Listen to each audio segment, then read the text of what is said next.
Kevin, look what I got. Ooh, a reindeer. A reindeer. It's a new Halloween decoration. Nope, that's not the right holiday. It's Christmas Is a decoration. reindeer always Christmas though? Because they live all year round. That's correct. So Yeah. but I don't know. Is he too festive to be an average reindeer? I think he's an average reindeer. He doesn't have a Santa hat or anything. Kristen, I know that I'm not supposed to wear the hat if I haven't earned it, but I feel I've earned it. Have I earned? Yeah, go ahead. Go.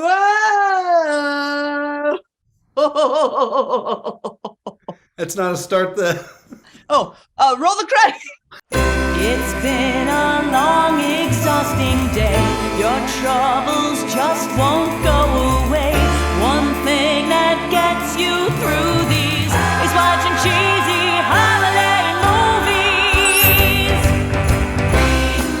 You think that you're above them, but you know that you love them. So get ready to listen. Now here comes Kevin and Kristin. Oh yeah.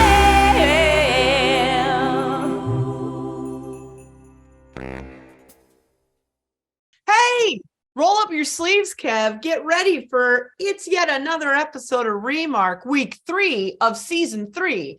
I am one of your hosts, Kristen Finger. And I'm one of your hosts, Kevin Reagan.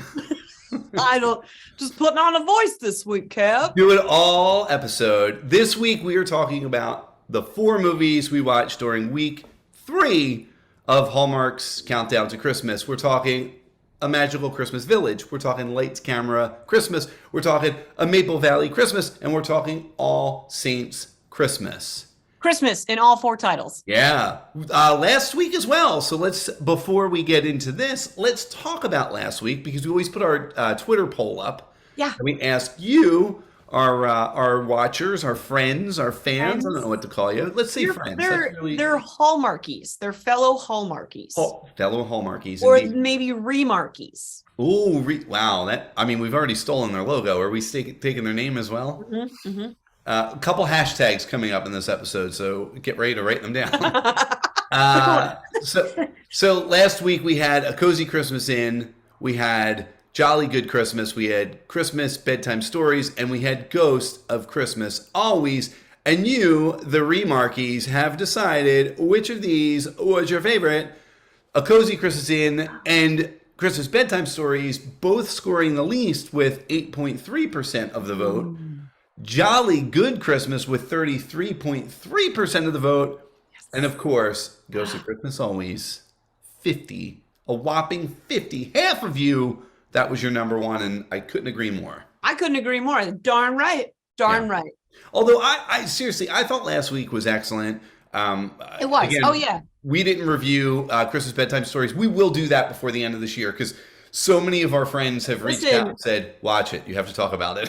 Friend and Remarky Sarah told us that we objectified the wrong male lead because it switched in the middle of the movie. So I don't want to know anything about it. I just want to, I'm going to know it fresh, but okay, that's very funny to me. It's very funny. Yeah. She told me the whole plot and I was like, what?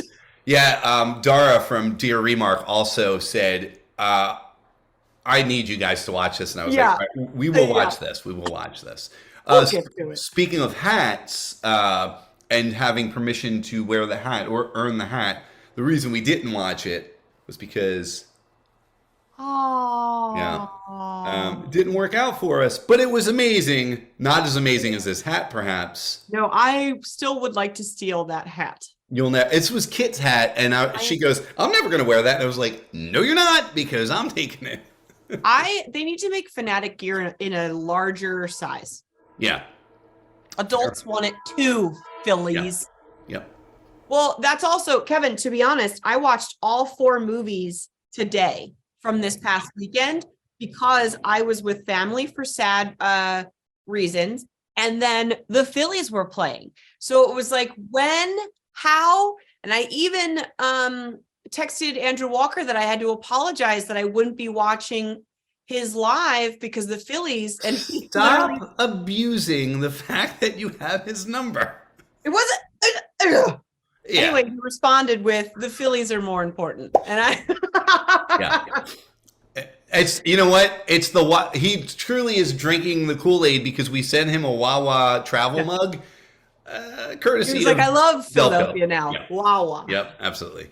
So, so Chris, you know what? I say to hell with it. Let's just say 7 minutes for all movies this week. It was a fun week. You're going rogue, and I like it. Why not? Why not? Also, keep talking banter for a second. I'm going to shut my back slider because my neighbors are getting rowdy. And that's not even because of a sports team. They're just Philadelphians. Yeah, that's South Philly for you. I don't know if you heard a train go by my house. That's not South Philly, but so you know what I can do is I can kind of prep the beginning here of what we're about to talk about. We're about to talk about a little movie called A Magical Christmas Village. Mm-hmm. But before we start that timer at 7 minutes, let me tell you a little bit about this bad boy. Mm-hmm. Friday, November 14th, starring friend of the show, Allison Sweeney. I say friend of the show because I want her to be our friend. Friend of the show, like, come on the show. Please be our friend. Allison Sweeney, you know from the Wedding Veil trilogy. Luke Macfarlane, you know from Bros. If you don't know him from actual Bros, you can now rent that from the comfort of your own couch on Amazon Prime. So check that out. It's really good. And then that girl herself, Marlo Thomas. So wow. I mean, what like a cameo. Yes. I mean, it's not a cameo. I mean, she's what a starring, what a great get. person. That's a get. It's a get finger. Written by Melissa Salmons, who I believe, I mean, she's obviously worked with other people. She's worked with Allison Sweeney a ton. Most recently, Christmas at Holly Lodge, and she has written for a ton of soap operas. So, and directed by Jason You guys know I'm the best at pronouncing everything. But that's part of the show. I think it's part of your charm.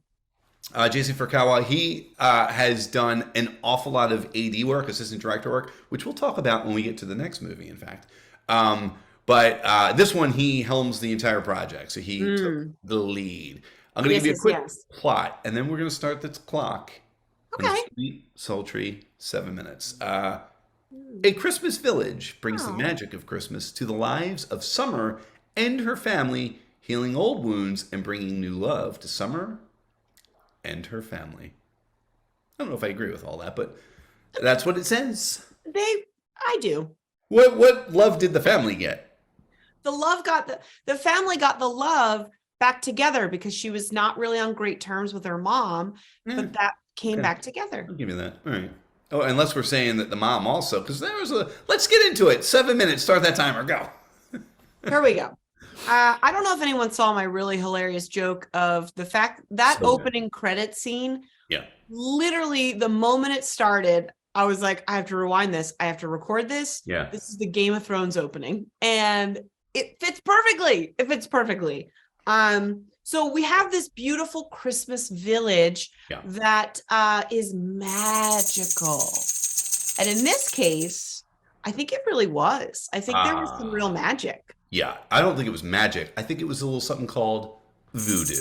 Voodoo. It was called voodoo dollage. Yes, very much so. I wrote that down. But here's the thing. So Allison Sweeney's character, Summer, we meet her and she's all business. Yeah. So we immediately know, okay, she's going to be the all business one. Okay. But then we meet Mom, who's like literally like Frankie from Grace and Frankie. Yeah. And beautifully played. And so she has to move in with Summer because she just broke up with her. I love it. She broke up with her boyfriend and she sold her home to llamas. Listen, Hallmark is obsessed with two things. Yeah. They're obsessed with architects. We'll talk about that in a minute. And they're obsessed with llamas. I'm all right with both of them. That's the second llama adventure. In 2 weeks. Mention. In 2 weeks. In 2 weeks. Yeah. Oh, no, they took last week off. My bad. Last week was llama-less. So. Oh, okay. Okay, that's fair. But so we get to, and also I just want to talk about this movie because I really liked it. Yeah. So Allison Sweeney's daughter Chloe learned about this magical Christmas village from her grandmom. Yeah, her grandmother Vivian brought that village with her, set it up. And I got to tell you, Chris, Yeah. I was 100% Team Vivian on setting up that village, and I felt that Summer was a little kooky with her, like, because I was like, it's Christmas, and like, you already decorated, you're not a Grinch, so who cares? It doesn't not match the decor. Exactly. Yeah. It seemed because she didn't have a plan for it, and she's a planner. Correct. Right. Yeah. So what I then loved is the voodoo doll-ism that the daughter started moving some of the pieces around the village, which then started happening in real life. Oh, yes, that did. Yeah. So this was what was interesting. Kevin, I don't know if you feel this way too, but like the magic of the village, sort of like you watched Luke Macfarlane's character suddenly become possessed by this village, turn around and say, like, I was shocked as hell when he was like, would you like to go to dinner with me? Absolutely. He was shocked. Yeah. I was like, that's abrasive for a Hallmark movie. That was shocking. Yeah. And she was taken aback. She's like, yes. What? Yeah. It was. But we did have it wasn't a full ladder fall. No, correct. It was up on ladder ornament fall. An ornament drop. Ornament. Mm-hmm. Yeah. That's a great intro.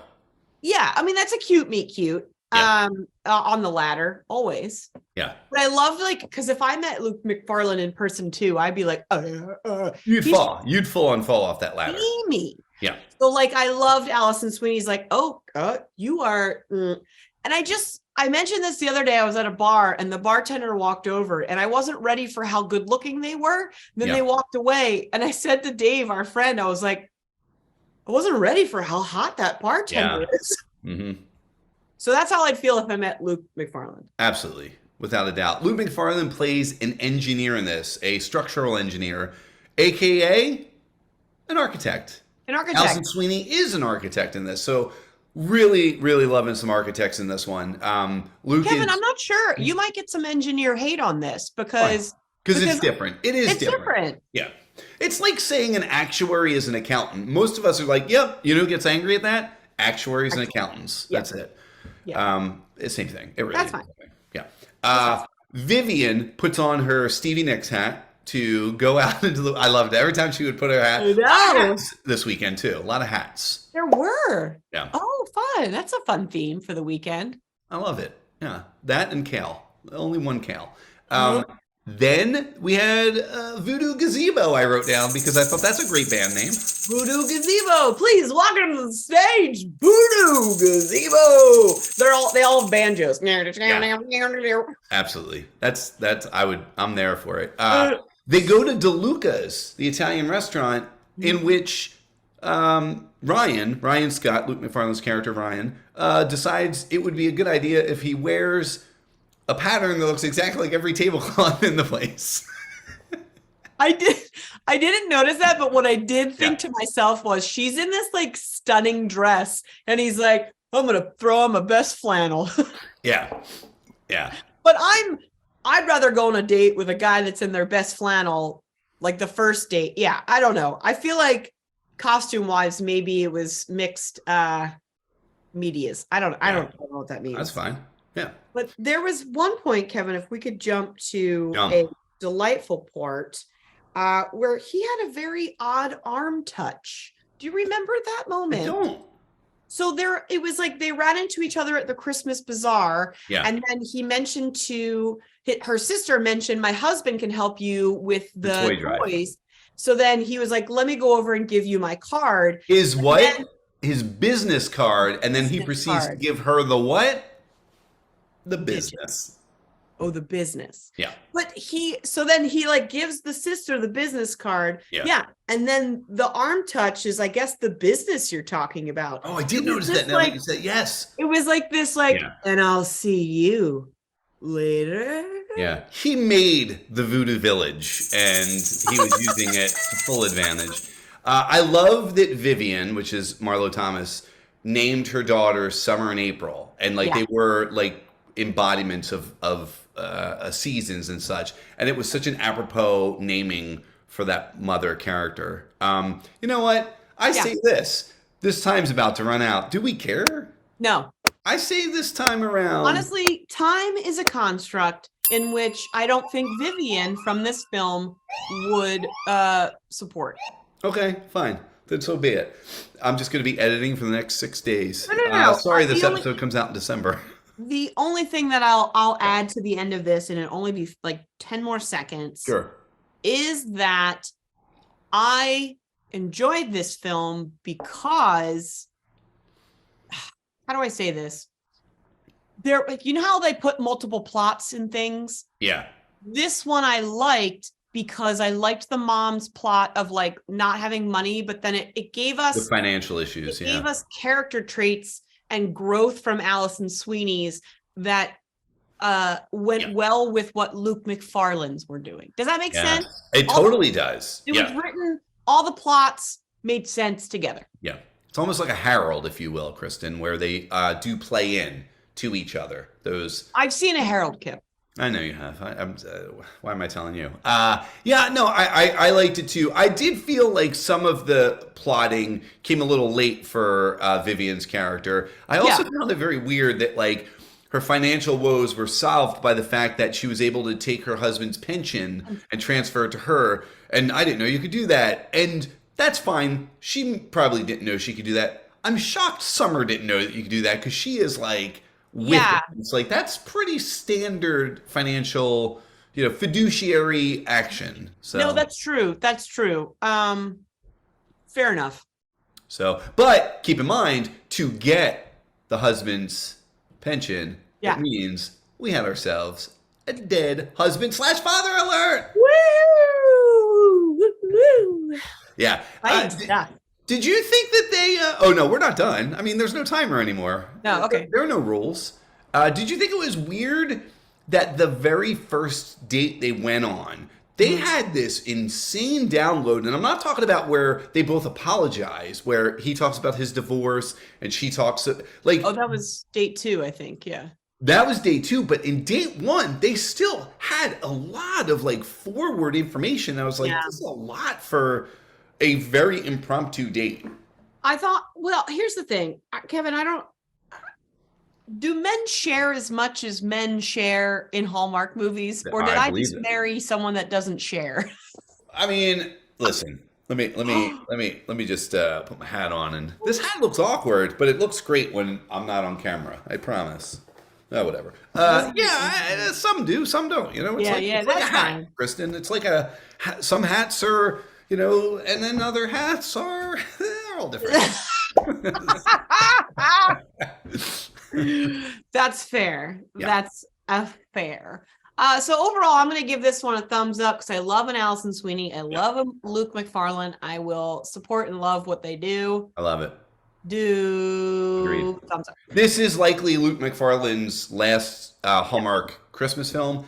I don't know if that's true. I know he said that. That's people say Anthony Hopkins retired from filmmaking years ago and made like 7 more movies. So but we still get Tom Cruise Mission Impossibles, and no one's really asking for them. So the box office would say otherwise. I do want to point out too that their kiss was this time in front of everybody, kids, and they all took out cameras and filmed it, and it was extra. I thought, creepy. okay, if there's one thing I did not care about in this movie, or care for rather, is that moment. Yeah. Because he is gifting children in need. Yeah. Do not make this moment about you. And she had already interrupted her mother when she was reading the kids.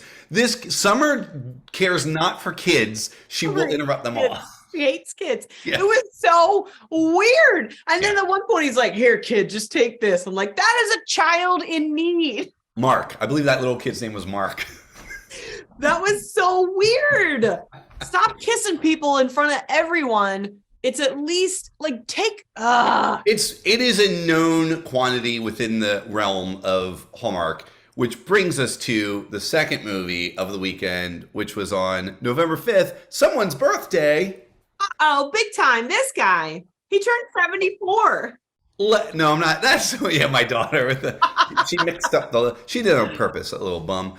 Lights, Camera, Christmas, starring Kimberly Sustad from The 9 Lives of Christmas, John Brotherton of Full House fame and The Christmas Contest, written by Gary Goldstein, who most recently did Forever Christmas, and David Weaver is our director of Butlers in Love. We love Butlers in liked Love. that It was so one. fun. Yeah. The plot of this one is when a holiday rom-com movie shooting in her town needs a costume designer, Carrie, who everybody except her mom pronounces Carrie, but a local shop owner steps into the role. While working on the movie, she rediscovers her passion for costume design and finds herself falling for Brad, the film's famous leading man. Mr. Christmas himself, some might say. They might indeed. Wait Chris, a minute. Kev, you know what my favorite thing about this movie was? What? This. Bing. Yeah. We had so many of A lot my of winks. winks. Kristen, Oh my who God. is Mr. Christmas to you? Because you asked me this. Who would you say in the Hallmark world is Mr. Christmas? Is Mr. Christmas? Yeah. Wait, like leading man? I don't know. I mean, you tell me. It's just you had asked me, and because we were going back and forth. Are we talking Heine here? Right. Yeah. Or are we talking? So I don't think I would give, the only reason I'm not giving the title of Mr. Christmas Yeah. to Heine is because he's not that like, I feel like it might, this is tricky. Your I feel friend like Andrew? It could be Andrew or some pavy gravy, maybe. I think Pavy Gravy. Oh man. All right. Well, it's The Pavy only Gravy. reason why, good- and the title of Mr. Christmas is not like the best. What I'm saying is like this sort of like vibe of like, Yeah. I don't know. I think it might be Tyler. I think it might be Heine. I'll take it. I mean, Oh, I know yeah. you will. Yeah. So Brad Baxter is the star of the famous My Favorite Santa. We're going to go with Baxties on this, if you will. That's our hashtag for this one. Yeah. He's done such things as Christmas Clock, Christmas Cook-Off, There's No Christmas Like Snow Christmas, and 3 Times Christmas. Other Christmases. He's making this movie. Yeah. I just love the idea that this was very like Inception in a way, or like very meta, because there was a moment where like even someone asked like, well, her mom was asking her, haven't you seen any of these Christmas movies? And she's like, no, they all blend together. They all blend together. And it was just a commentary on all of these brilliant Hallmark movies, which I thought was lovely. Yeah. I think that if you're not looking for that, this is a very enjoyable, awesome movie. If you're looking for that, you're in on the joke, and it becomes that much better. And absolutely. Oh my goodness. Like just the idea of like this star, and taking on a project that isn't like, it was called, what was it? Dazzle Plus. Like not taking on a Dazzle Plus project would like pull you out of, but that would be like Tyler taking on like a horror movie where he was like a serial killer or played Dahmer or something. People would be like, I don't understand. No, absolutely. Sure. What I really dug about this is the way 2 weeks in a row, they had very unique storytelling devices. I mean, obviously just all of a Ghost of Christmas Always, or The Ghost of Christmas Always, The Ghosts, whatever it was. I'm not going backwards. We're just going forward. Are we? The idea that they did this film all in flashback. This whole film is told in flashback from the premiere of My Favorite Santa with the Q&A. And it was awesome because when the producer gets up there, Caleb, you don't even know his name yet, and he starts to introduce, the director and the stars, and then the first question comes from the audience, and he kind of is like, and he realizes Carrie is out in the audience, and he's like, this is our costumer, come on up. And it was like, oh, that's really interesting. That like I was confused at first. Me too. I was like, is this? Did I miss? Did they not record the beginning? Yeah. But then I loved it. Like, what a fun. And almost every, there was one they didn't, every commercial they would come back to that timeline and then jump back in based on a question from the audience, which again, I thought was a nice way to kind of give some sort of like credence to the audience in general, to Hallmarkies, who obviously are this stuff doesn't thrive without them. Right. And it did pay tribute to the fans and always those questions. Like, I wonder if that's the process. They said, what are the questions the fans always ask at these junkets? Right. let's build a movie around the answers to those questions. Like that's such a cool way to think of like, what am I going to write? Absolutely. I was obsessed and so happy that the female lead in the movie, the fake movie that they were filming, was nice.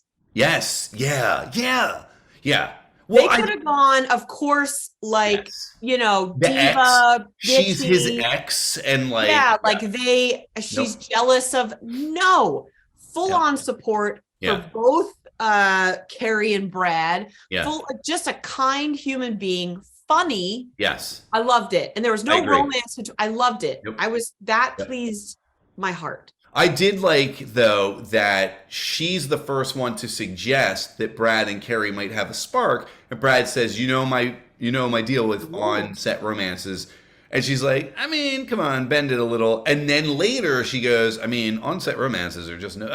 It's like, oh, come on, that's not cool. I do love that we got the classic, like, well, what do you think of her conversation? Yeah. Or like, I see the way you look at her conversation. I see the way you look at her. Yeah. I wrote that note down for directing Hallmarkable. I was like, oh, we need to have someone say, I see the way you look at her. Well, I'll give you another note that you can have is make sure you have a lot of past due stamps, because Hallmark must just have drawers full of them, because nobody pays their bills in these movies. No, I mean, it's the classic, It's a Wonderful Life. Money is a heavy burden sort of situation, which, okay, great. It's a fun device because you can always solve it, but that was like when the guy came in and bought her whole store. Awesome. And I was like, did we solve it? Yeah, like, kind why of. did we have this problem at first? One of my favorite things. So there's a game in comedy sports that we play called musical comedy, and somebody has a want and a need, and then somebody comes in and dashes it. But I love when there's a conflict and someone immediately solves it and goes, now what? And it's like, and you can, if you're good, there's a lot. And I love that, like, oh my God, how am I going to pay this bill? Can I have all the clothes in here? Okay. It was great.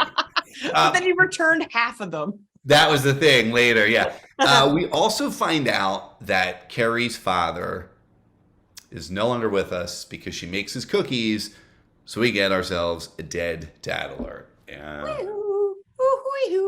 I actually thought they were going to bond over that, but then they talked about his parents. He's like, my parents are great. They're still in love. Parents are like, happy they're married. Thank you so much for asking. No one's dead in my family. But I feel like that was even a play on the whole, like, this is how we do things. And yeah, exactly. Like, and then I think, what was I going to say? I literally didn't even write down that much because I loved it. And I was just watching. I could do 20 minutes just on this because I loved it so much. Also, Kimberly Sustad is great. Maybe top 3 lady. I would agree.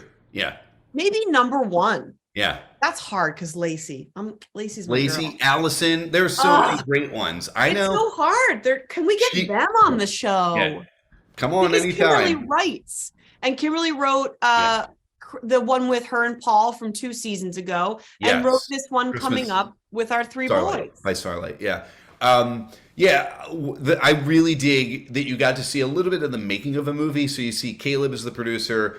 What we find out is his ex, Jill, is the director, and they can't even talk to each other because there's such infighting. So they have Jody, who I assume is the AD, which is why I said we'll bring AD back into it. So the assistant director, who does almost all of the work on a movie set. 4-person. And she's got to communicate for them.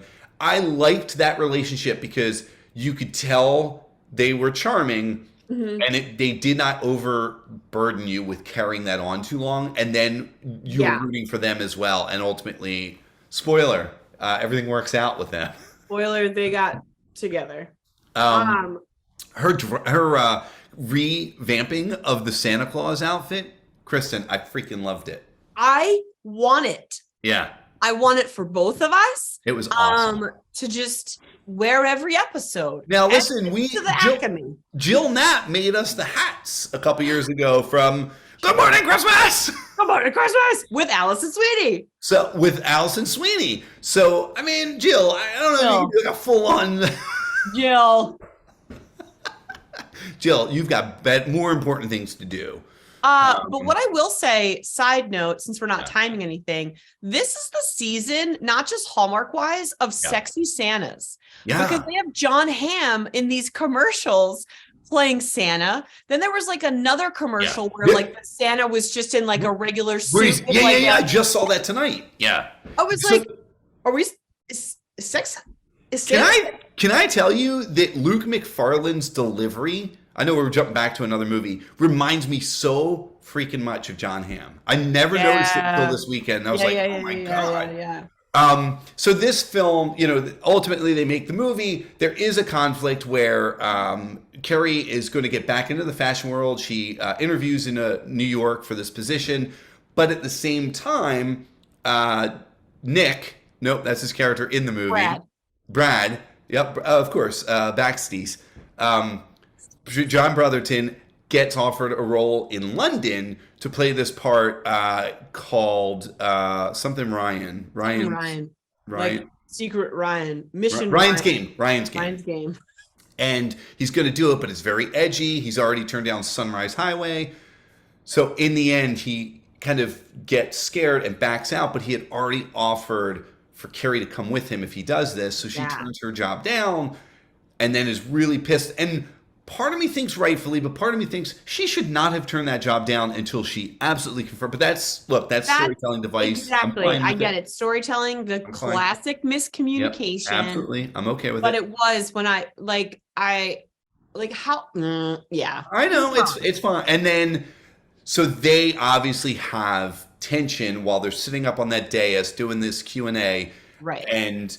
But the whole time I kept saying to Julie, film, and not that Julie doesn't know this, but film is so insular, and the relationships that are made are, if it's a good relationship, are so tight. I was like, there's no way Carrie isn't going. We already know Dazzle Plus is going to give Jill and Caleb a 6-picture deal. There's no way she's not doing costuming for every single all film. of that. Exactly. Which, of course, happens at the wrap party where they say, move to LA, we will keep you busy, come work with us. And in My Perfect Santa 2, spelled Too, the female lead's going to be Santa. I want to see that Santa suit. Yes. The dress.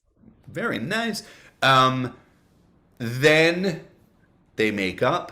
Backstreet Boys. Backstreet and Carrie make up. More importantly, they make out. They kiss. And everyone's around. And they acknowledge it. And it was awesome. That's, again, if you know, folks. This movie was like given oh my God, this is such a I'm going to unpack this really quickly, Kevin. Okay, so the wink in this movie that John Brotherton's character was doing is a wink to us of the Hallmarkies. That this is cheeky. This is cheeky. Look, they're kissing in front of each other. And then they even did it at the very, very end. She does. She did it. Yeah. She does the wink in front of a incredibly cheesy green screen, which was 100% on purpose. Loved it. It was excellent. Definitely worth watching. I'll watch it again. You know what? This is one I will watch again as well. Also, just another little piece when she threw a snowball at him and it just kind of like poofed. And it wasn't real snow. And it was awesome. Peelings. Yeah. And then they did do the snow angel, and they had that very eternal sunshine of the spotless mind moment. It was that was cute. Yeah. They had lovely chemistry. They were cute. So then we had a little something at the 10 o'clock hour. Late night viewing. What's that? I said it's a late night viewing. Yeah. This was all of us in this area. We're not watching because we were all like. We were crying and really sad at that moment. But A Maple Valley Christmas, also on November 5th, my birthday, starring Peyton List, who plays Ivy Pepper in the series Gotham. Love it. Also was on The Flash as well. As Ivy Pepper.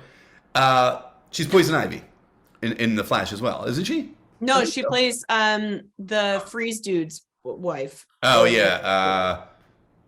I'm not going to come up with her name right now off the top of my head. And then, of course, our dear friend, Andrew Walker from My Family Christmas Tree. The most recent Christmas movie. I was like, which one are you going to choose? A million. All of them. All of them. Yeah. From all of them. This one was written by Joey Bodkin, who wrote A Christmas Contest. Claire Boyles did the story, who did The Sister Swap. And Zach Hugg, we've said the name multiple times, who did Ghosts of Christmas Always.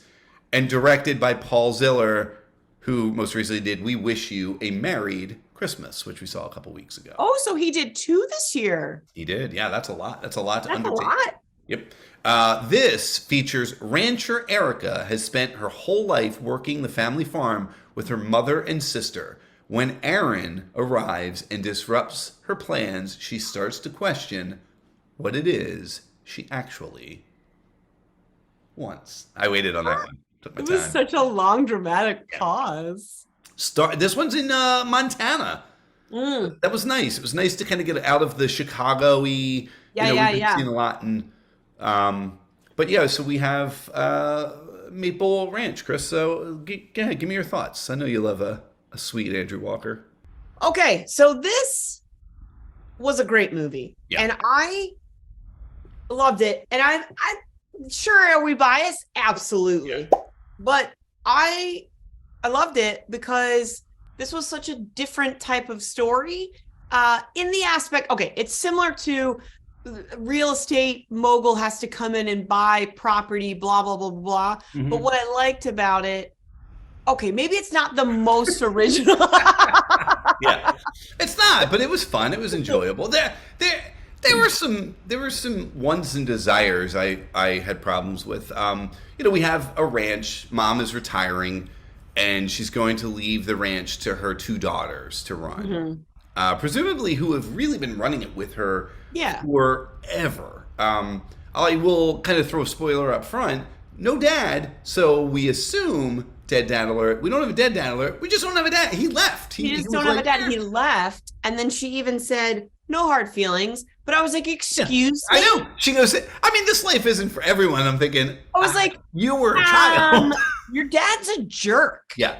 Well, You that's left your mom high and dry to take care of a giant ranch. Listen, bad dads is a theme to this movie. So. Good God. So if it wasn't a dead dad alert, it is now because I've murdered that guy. Yeah. Well, wait till we get to Steve. We haven't gotten to Steve yet. So Archie breaks out of his stall and goes for a walkabout. I just wanted to get Australian for you. A little walkabout. And Aaron, Aaron is a land developer along with his father, and he's gone skiing in Aspen, but his father said, "No, I want you to go look at this property because the neighbor's land is going up to auction." And it's land that used to be owned by this family whose name, I think it was like Holden. I think their name. Yeah. And I don't see it, but I'm pretty sure it was Holden. So it becomes that story of the bad land developer coming in. But the whole time I was like, okay, it was their land until 30 years ago when they sold it. And I get that they want it and they're going to pay market value. Right. But it never felt like a bad guy, other than the fact that I thought the father, Steve, he was a bit of an A. Steve was a big A from like the start. But here's what I'll say. This is another one where the love started immediately. Oh my God, yeah. And I love it. Yes, yeah. So these two, when Archie's on his walkabout, Andrew finds him. I'm just going to call him Andrew. It was Andrew. Yeah. Andrew finds this horse, and being a rich kid growing up, he knows horses. Yeah. So he literally goes over, pets the horse. It was like a little Turner and Hooch moment with Andrew Walker. And so hops on the horse, follows the trail. Because the horse was wearing a saddle, I was okay with that. Yeah. Oh, I think if it was a rogue, if it was a stallion, don't mount a stallion. Yeah. Because that's rude. I watch Yellowstone. I understand the difference. Yeah. So Anyway. And he follows the prince, like you said. He follows the prince back to what he presumes is where the horse came from. If and when we have Andrew on, I want to talk about if he got to learn how to ride a horse for this movie, or if that's just skill set for Andrew already. It's on his his resume Did already. like at the bottom of the resume, horse riding. Juggling, that's mine, always juggling. Horse riding. Horse riding. Juggling horses. Hire this guy. I just need to see it on set. Asks about the cowboy hat because Erica's wearing a Stetson and he basically says, where can I get one of those? And she says, you have to earn it. Gotta earn it. Well, That's a through line. Yeah. That's what storytellers call a through line. Oh, thank you for that. Very nice. But then, so he needs to get back to his car, but Erica's like, well, let's take the horse back and then I'll walk you back to your car. Yeah. And I was like, cool, Steamy. cool. But Steamy. then, We are no commercial break yet. they are like radiating steam. Yeah. And I felt like I was in a sauna. I And put I love rice. I put rice up against raw rice against my TV, and I ate it immediately after, and it was very good. What? Yes. So then they walk by her house, and her mom's like, "What are you doing? Who's this guy? Does he been a want murderer. eggnog? You look like you need some eggnog. We need eggnog. Let's go." Yeah. Family stuff, whatever. Then we get to the porch, and And it starts snowing, Kristen Finger. I was when she Well, before he reaches out because a little bit of snow lands in her hair. I'm literally that gif of Elmo. Yeah. I'm getting You okay? she smacks one on him, Yes. and I am here for it. 18 minutes and 55 seconds into the movie has got to be a new record. A new record, Has to be. and not just a peck, No. but like I haven't been kissed like that in years, No. Kevin. Yeah, it was like the maple tree, the maple syrup running. It started it was- leaking. The maples. Yeah, they did. Yeah, they didn't even need to be tapped. So Why does anyone watch this? I love that you do. everyone still is. Yeah, All right, so I did write Yowza in my notes. That was for you. I wrote I know. Yowza. Yeah.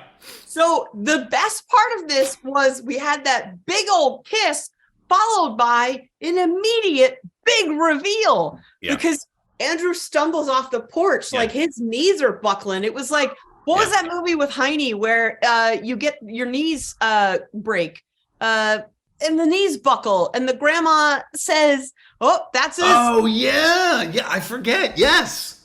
So that's what happened Yeah. to Andrew.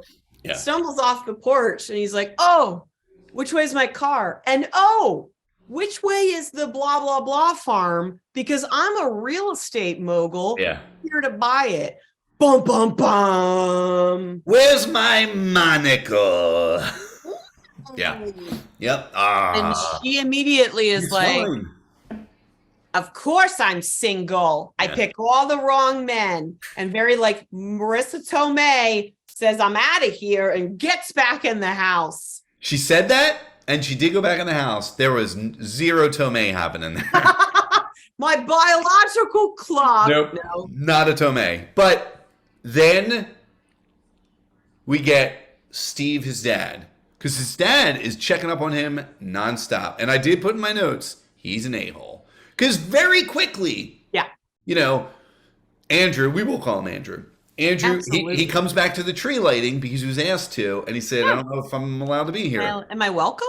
And she's really cool about it. And she's like, look, I know. And he said, listen, if it means that much to you, Yeah. we won't bid on it. It's no big deal. We don't need it. Like, He doesn't care. He doesn't care. no. Because he Which remembers that kiss and the knee buckles. Listen, it's oh, Yeah. okay. So the trouble also is that Erica's sister, her new partner, Yeah. doesn't want to spend their money right now Heidi. on Yeah. more property. She wants to make decisions like making the sugar machine and investments that'll make Sugar them house, be able to yeah. sell in stores and stuff like that. Yeah. Both Awesome I get. ideas. Something they should talk about, and they should take the time right then and there. They never do. Never do. And each of them thinks that they are right. And it's why I got super pissed at Heidi later in the movie. Because I was like, while I can appreciate you are hurt and upset, Yeah. you're doing the exact same thing that you're saying your sister shouldn't be doing. It's like, you guys got to talk. Yeah. So we also get to see another smoltery moment. Burnt finger? A burned finger. You know what a burned finger will get you? Someone to lube up your hand and put a Band-Aid on it. Spicy. Did I not say lube up? Yeah, I mean, we went a little You can spicy. bleep it out. Bleep it out. Bleep it No, out. that stays in. Listen, we're adults here. A couple weeks, we're past Halloween.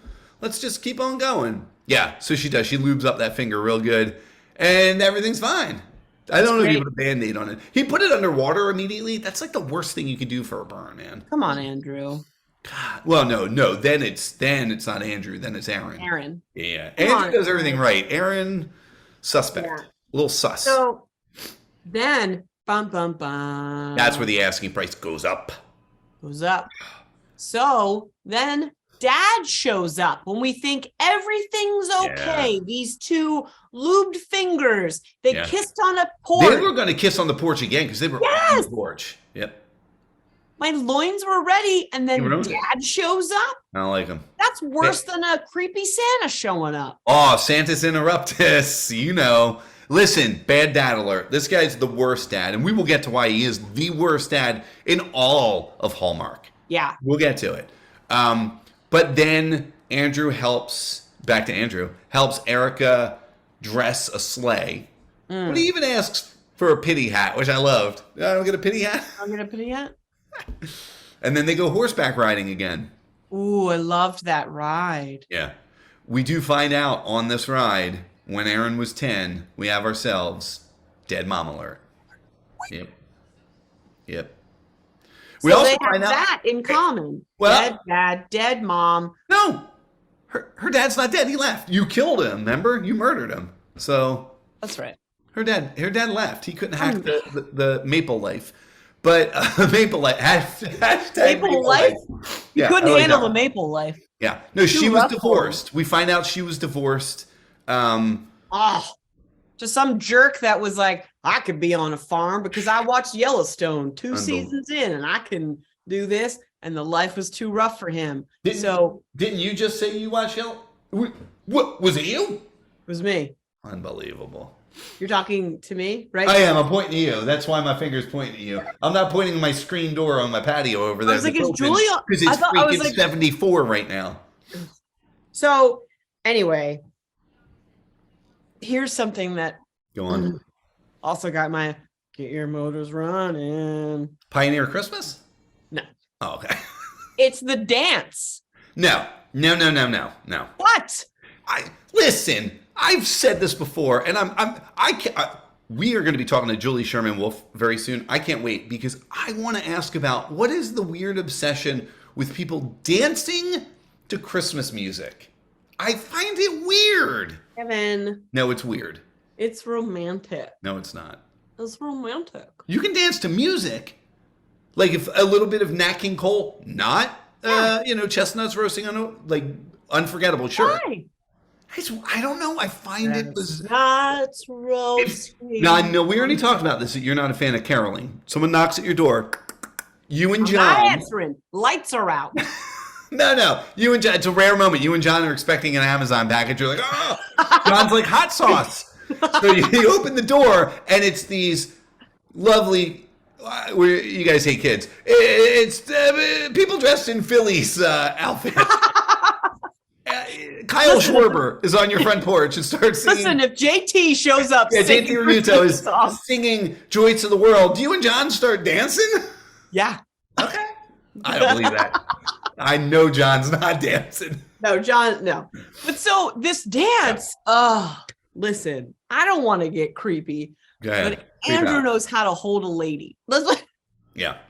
It was really good. It was another steamy, and he says the line, when I'm with you, I feel found. Oh, man. When I'm with you, my Yeah. fire truck is blasting sirens because I don't need batteries. Yeah, I needed a segue to this. When he was a kid, he had this fire truck, and he tells this story twice, But it was awesome because when he tells it the first time, he just tells it to Erica about this fire truck that he had as a kid. It was the last good Christmas he had until it stopped working.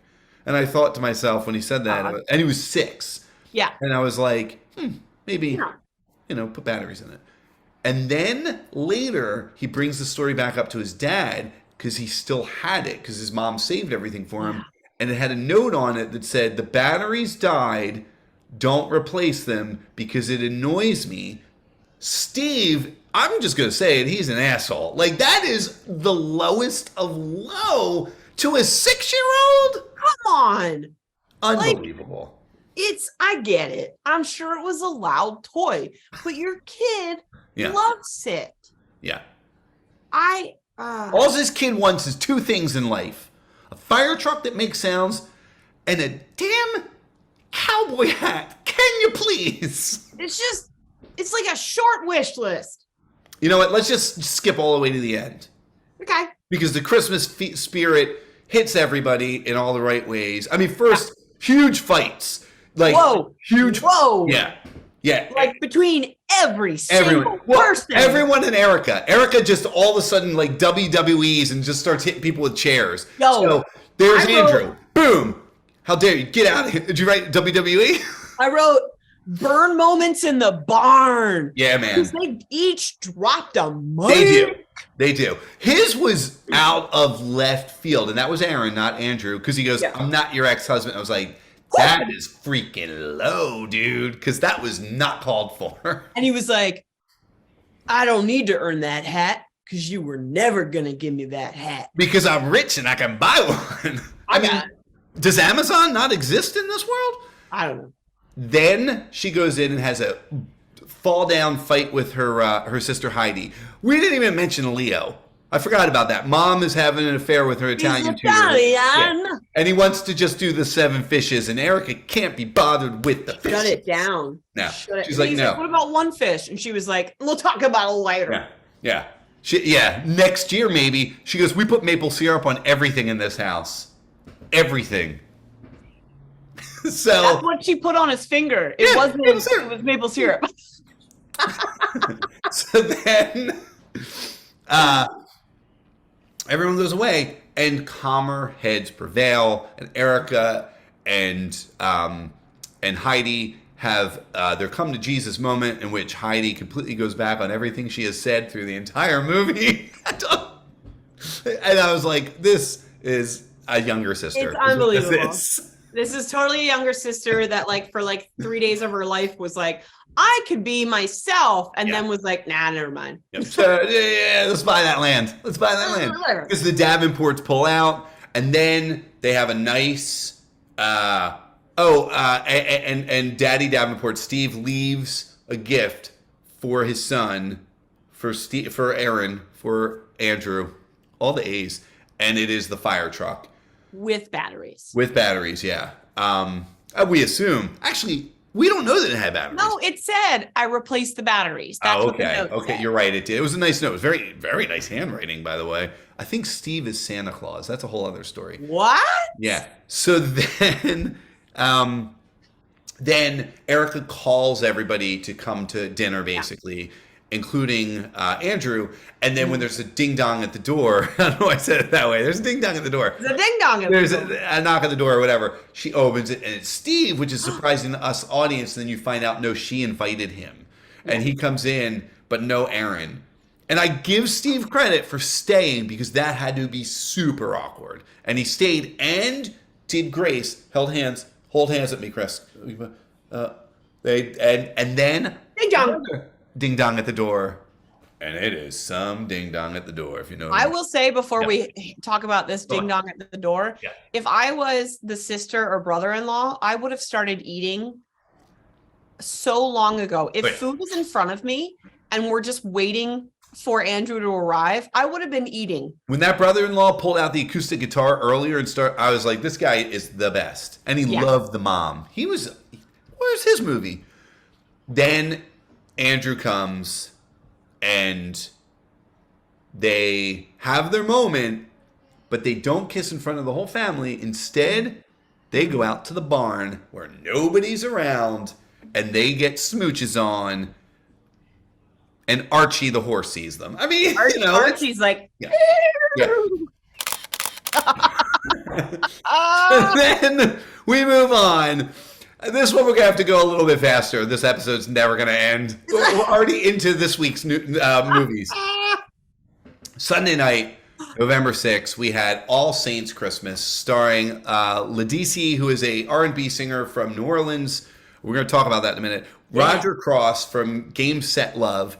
This one was written by Chris Quinn, who did A Second Chance at Love, Patricia Cuffy Jones, who did Christmas with My Ex, and Kristin, Tracy, Andreen, I believe is how you say their name, who wrote a little something called 2 Tickets to Paradise. I've got 2 tickets to paradise. 2 tickets to paradise. And directed by Troy Scott, who did The Christmas Ring. All right, here's the plot. Lizette is a popular R&B singer who's getting ready to travel home to New Orleans for Christmas when the media mistake a photo of her with her music producer X as an engagement announcement. Her family insists that he join her on the trip. Classic. Yes. Classic sort of unexpected Christmas I from love last that. year's situation. Got to pretend that we're together for the family, but not only for the family, for the fans, because it was bumping both of their sort of socials, their cred, if you will. Credit. Because she was in worry of her label taking away either her Christmas show or even dropping her. Or dropping her completely. Yeah, Cardin Music. We're going to replace her with Ocean, which was the name of the up-and-coming young lady who is coming around to take over. And then Matthew Miles is Rogers. Lizette is Lizette's fella who they dated for 2 years. Yeah. And ended up breaking up. He never met her family. So he has a bad back, which they already set up. So while he's walking through like this Christmas bazaar, she drops a ring. He has no idea it's her. Kind soul goes to pick it up to hand it to this woman. And both seeing her and the movement, his back seizes up. And that's where the picture's taken. She's famous, so people are following her around. Paparazzi. I mean, you gotta watch out. You gotta be careful when you're famous, like Kevin and I. It happens all the time, So then, speaking of hashtags, Lizmat, LISS-MAT starts trending everywhere. And like Chris said, this bumps them up. Here's what I'm going to say. I liked this movie overall. I think it would have been better. She is not a very good actor. No, but she was a singer. Every time she sang, it was funny because it opens with her singing for almost 2 minutes, and my mind didn't really connect with that. And then she was just not great at delivering lines, and I was like, oh my God, this is painful. And then fast forward to her singing Joy to the World a cappella in New Orleans, which was clearly really New Orleans. They were walking around the streets of New Orleans, and it was freaking mind-blowingly good. Awesome. Like, not like, oh yeah. It was like, oh yeah. So I feel like I would have written her to sing more, and I definitely would have given her a hell of a lot less lines. Yeah. But, that's hard. That's hard because with like Roadhouse Romance, it worked out because the country singer was a good performer, and that's hard. Like I don't think she's done much. I kind of looked her up. She's done a little bit. She's a singer. Yeah. Like it's not, and film is so weird because you get these lines, you're never shooting them in order. At least when you perform a play, you're going on like an emotional journey from the top to bottom. Yeah. When you shoot film, you're shooting it all out of order, out of context, and you have to like pull this stuff out of nowhere. And if you're not used to doing that, I will say this was like a great, like, maybe keep giving her more so she can get more under her belt. You know what I mean? Well, they surrounded her. Excuse me. The ensemble was amazing. Like everybody that surrounded her. So like again, she's surrounded by a lot of like staples, like Hallmark staples. Her father's played by Peter Bryant, plays Abner, who we last saw in Christmas Tree Grows in Colorado. We've seen him in other stuff since then, but that's one of the ones I always go back to because the way they basically were like, we want your tree and we're taking it. We're taking your eminent tree. domain, your tree. He was in Always Amore. He's been around. He was the guy who lent the money that wanted it back in Always Amore. Yes.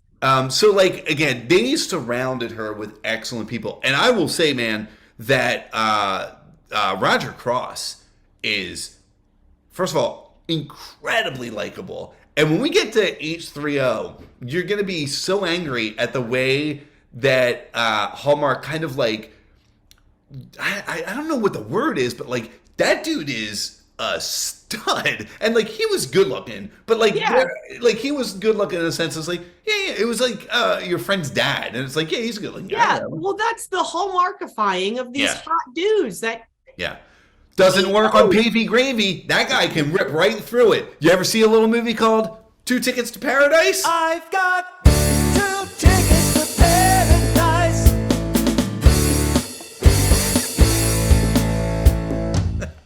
I missed that. You know, if you didn't see our review of Two Tickets to Paradise, even if you didn't see the movie, you should go watch that. So like, what's happening? Overall, I didn't mind the movie at all. I thought this might have been the strongest weekend so far. Yeah, I think what I liked about this movie, I've been to New Orleans once and I fell in love. So I love that we got to see this stuff, and shut up. I want to go. Well, let's go. Listen, Kelsey, if you're watching this, I Kelsey. know you're from New Orleans. Take me home with you when you visit family, for crying out loud. I want to go. I want to go really bad and have her and her mom tour me around. Here's the I thing. just want to go. I don't care. I also like sort of the obviously like jazz music element to this film. Do they have that? They have that there? They have a little, it's called Yaz. Awesome. Yes. Yeah. But what I thought was delightful was that we obviously knew that moment of the family's going to find out happened. Yeah. But what I loved was they all didn't get like mad at her. No. You know, they were like, well, wait, why did you? Yeah, it was a lot of self-reflection of what did I do that you didn't feel you could tell me? Exactly. And I kind of liked that nobody got like mad. Speaking of thinking of things on the inside and then putting them onto the outside, I don't even know what that means. How about a little Hallmark Holiday Hunk Objectification?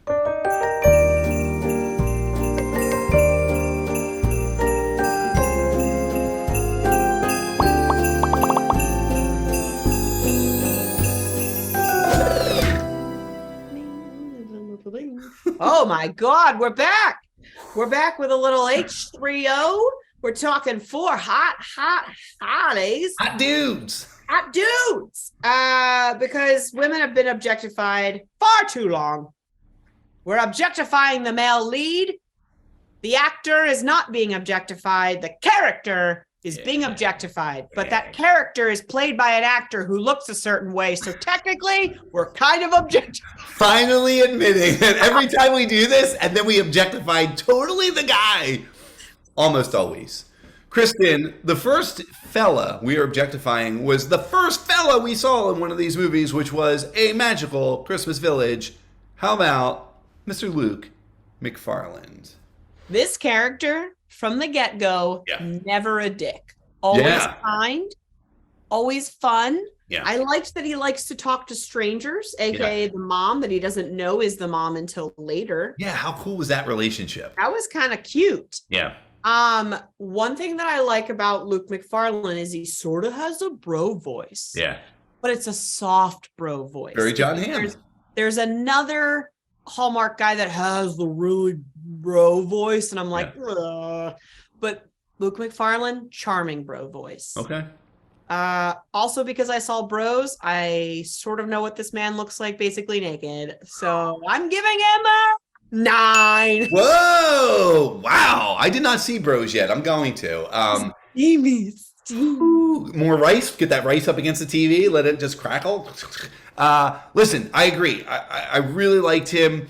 There was the moment, and I knew that Chloe, the daughter, when he put on the hat and he put on the scarf and looked better than I do, obviously. In like the Dickens outfit. Yeah. And she's like looking at him, and I thought she was like in love with him for a minute. I was like, what's happening? And then I realized, oh, he looks like the figure, the voodoo figure.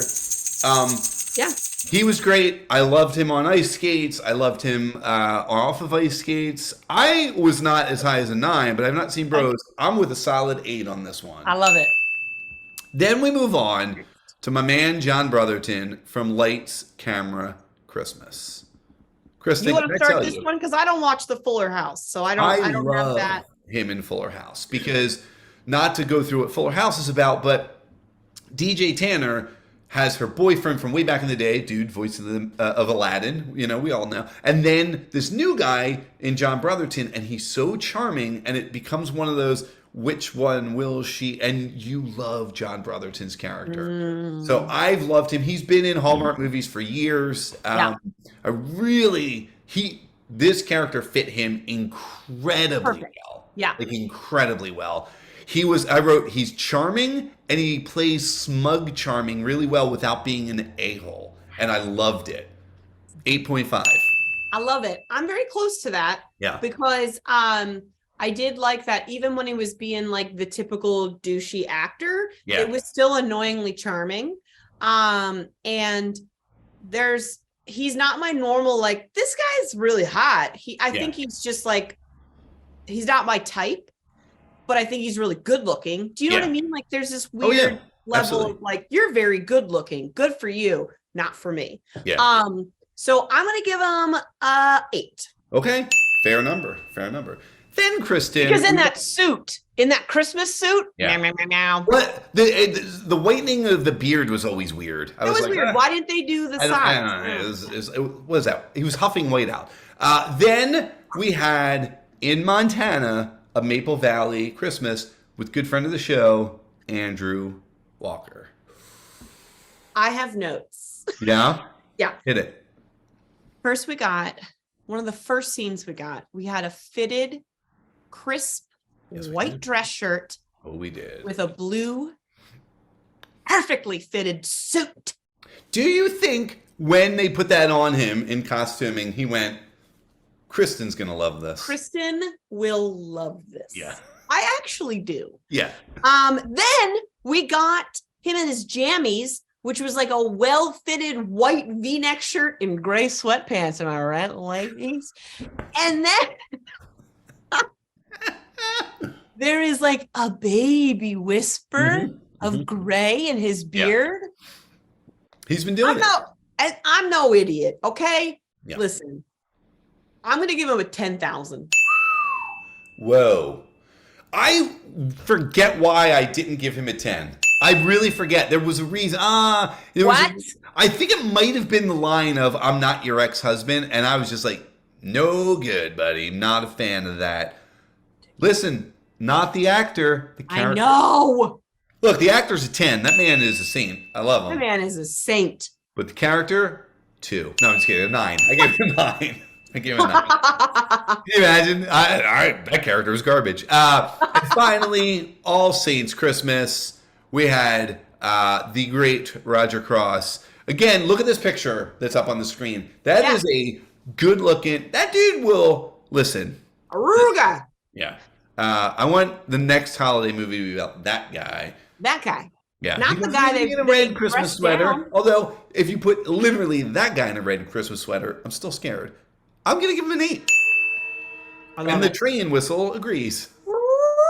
Yeah, I'm matching. Here's what I'm going to do. Well, no.